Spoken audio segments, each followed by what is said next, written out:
6वा नियम successful investor बनण्याचा, याच्याबद्दल आपण आज बोलणार आहोत. आणि नियम आहे कंट्रोल इमोशन्स. इमोशन्सला कंट्रोल करणं फार महत्त्वाचं आहे जर तुम्ही स्टॉक मार्केटमध्ये इन्व्हेस्टमेंट्स करत असाल तर. नॉर्मली आपला कसा अप्रोच असतो, आपण कुठलीही इन्व्हेस्टमेंट करायच्या वेळेस आपल्याला असं वाटतं पैसा आलाय ना, हां कुठला प्रॉडक्ट चांगला आहे रे, अरे हा म्युच्युअल फंड चांगला आहे का, हा स्टॉक चांगला आहे का, ही इन्शुरन्स पॉलिसी चांगली आहे का, अरे या FD मध्ये जाऊन इन्व्हेस्टमेंट करू का.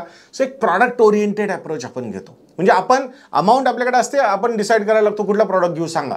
सो तसं नाही, आपला हा अप्रोच चुकीचा अप्रोच वाटतो. हा प्रॉडक्ट ओरिएंटेड अप्रोचपेक्षा प्रोसेस ओरिएंटेड अप्रोच असायला पाहिजे. म्हणजे काय प्रोसेस ओरिएंटेशन म्हणजे काय की फायनान्शियल प्लॅनिंगचा अप्रोच असायला पाहिजे आपल्याला. आपला इनफ्लो किती आहे, आपली पगार किती आहे, आपला किंवा आपला बिझनेस इन्कम किती आहे, आपले आउटफ्लोज किती आहेत, म्हणजे किती खर्च आहे आपला महिन्याचा, हे दोन्हीमधून आपल्याला कळतं की आपल्याकडे किती सेव्हिंग होती आहे, महिन्याला सरप्लस किती आहे आपल्याकडे. मग त्याच्यामधून आपण आपल्या फायनान्शियल गोल्स आपलं आयडेंटिफाय करायला पाहिजे आणि त्या फायनान्शियल गोल्सला आपण हे अलोकेशन्स, पैशांचं अलोकेशन्स करायला पाहिजे. प्लस तुमच्याकडे काही एक्झिस्टिंग ॲसेट्स सुद्धा असू शकतात, ऑलरेडी इन्व्हेस्टमेंट्स असू शकतात, तर त्या इन्व्हेस्टमेंट्सला सुद्धा आपल्या फायनान्शियल गोल्सशी अटॅच करणं फार जास्त महत्त्वाचं आहे. सो जर हा प्रोसेस ओरिएंटेड अप्रोच असेल तर तुम्ही नॉर्मली इम्पल्सिव्हली रिॲक्ट करणार नाहीत कुठल्याही मोठ्या इव्हेंटला. तुम्ही तुमच्या फायनान्शियल प्लॅनशी जर स्टिक करून राहिलात, तुम्ही त्याच्याशी बांधील राहिलात, तर मला नाही वाटत की तिथे इमोशन मॅनेजमेंटमध्ये जास्त प्रॉब्लेम येईल.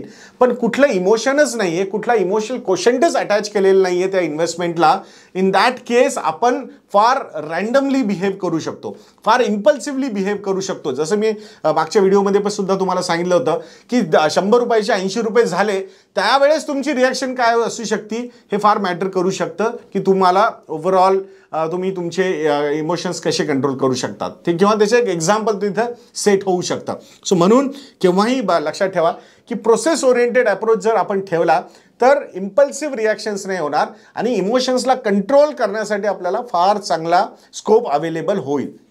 आता खूप वेळेस काय होतं की डायरेक्ट स्टॉक्समध्ये आपण ज्यावेळेस इन्व्हेस्टमेंट करतो ना, त्या केसेसमध्ये इमोशन्सला कंट्रोल करणं फार अवघड होऊन जातं. एखादी निगेटिव्ह न्यूज आली, तुम्ही ज्या स्टॉकमध्ये इन्व्हेस्ट केलेला आहे तो स्टॉक एका दिवसामध्ये 8-10% खाली पडला, त्यावेळेस तुम्हाला असं वाटायला लागतं अरे बापरे काय व्हायलंय माझ्या इन्व्हेस्टमेंट बरोबर, मी काढून टाकू का इन्व्हेस्टमेंट. आणि तिथे तुम्ही तुमचे इमोशन कंट्रोल करू शकत नाहीत. तुम्ही इन्व्हेस्ट करताना किती लोक खरंच एक शेअर होल्डरचं माइंडसेट घेऊन इन्व्हेस्ट करतात, आय डोंट नो. खूप लोकांना वाटतं की अरे ही स्टॉक प्राईस आहे, याला घेतलं, या स्टॉक प्राईसला आपण विकून टाकू. सो ही एक ट्रेडिंग माइंडसेट आपण डेव्हलप करतो आणि त्याच्यामध्ये इमोशन कंट्रोल करणं फार अवघड होऊन जातं. सो इमोशन कंट्रोल करण्यासाठी जर तुम्ही एक शेअर होल्डरचं माइंडसेट डेव्हलप केलं, तुम्हाला असं वाटलं की ठीक आहे बाबा स्टॉक प्राईस वर खाली होत राहील, एखाद्या क्वार्टरचे रिझल्ट्स खराब होतील, पण ॲज अ बिझनेस मला खूप चांगला वाटतो हा बिझनेस आणि मला या कंपनीमध्ये भागीदार लॉंग टर्मसाठी बनवून राहायचं आहे. ही खरंच थॉट प्रोसेस कधी डेव्हलप होते का? जर ही थॉट प्रोसेस डेव्हलप केली तर इमोशन मॅनेजमेंट खूप सोपं होईल, इमोशन्सला कंट्रोल करणं पण खूप सोपं जाऊ शकतं. पण ते समजा एक ट्रेडिंग माइंडसेट असेल तर स्वतःचं इमोशन कंट्रोल करणं फार अवघड जाऊ शकतं. आणि म्हणून इथे की बाबा हे डायरेक्ट स्टॉक्समध्ये, आम्ही हे नाही म्हणते की कोणीच डायरेक्ट स्टॉक्समध्ये इन्व्हेस्टमेंट्स करू नये, पण जर तुम्हाला इमोशन मॅनेजमेंट प्रॉपरली येत नसेल तर इट्स बेटर की या गोष्टीपासून आपण दूर राहिलेलं बरं.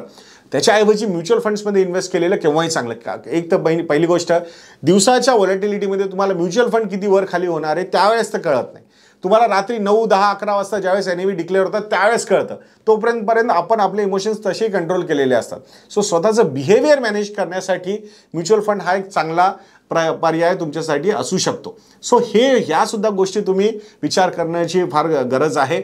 आणि म्हणून इमोशन्सला कंट्रोल करून जर तुम्ही राहिलात तर तुम्ही एक चांगला इन्व्हेस्टर बनण्याचे चान्सेस अजून जास्त वाढून जाऊ शकतात. खूप लोकांना वाटतं की नाही मला काही हे जमत नाही, मग मी कसं करू. तर असं जर जमत नसेल या गोष्टी तर इट्स ऑलवेज बेटर की तुम्ही एखाद्या फायनान्शियल ॲडवायझरला हायर करायचं आणि त्याच्या थ्रू ह्या सगळ्या गोष्टी प्लॅन करून घ्यायच्या आणि ते लोकांची हँड होल्डिंग तुम्हाला इमोशन मॅनेजमेंटमध्ये, इमोशन्सला कंट्रोल करण्यामध्ये सुद्धा फार उपयोगी पडू शकते. कसा वाटला हा व्हिडिओ कमेंट सेक्शनमध्ये लिहायला विसरू नका मित्रांनो. व्हिडिओला लाईक करा, शेअर करा आणि चॅनलला सबस्क्राईब करायला तर बिलकुल विसरू नका. नेक्स्ट व्हिडिओमध्ये भेटूया. जय हिंद, जय महाराष्ट्र.